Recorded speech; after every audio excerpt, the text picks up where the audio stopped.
Free pen ha manai an ka che hello ko bu son si kang hon ni pen lang bon ta Sengve tengne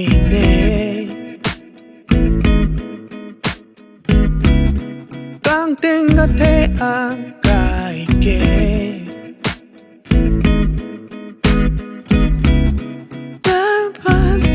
jadi dam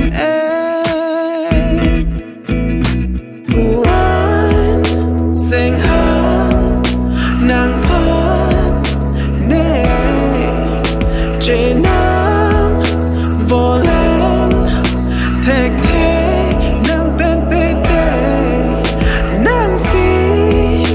ne kai asami la si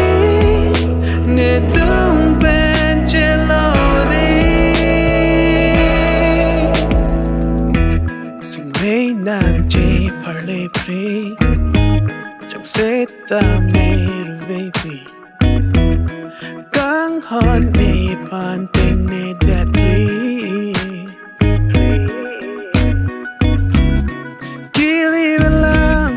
roi ben ban do mer je kang hon nang pan say me kang hon juru nei nang pan buan sing hon nang pan nei je nang voleng tek te nang pen pe te nang si ne kai asami la si ne dum ben chelore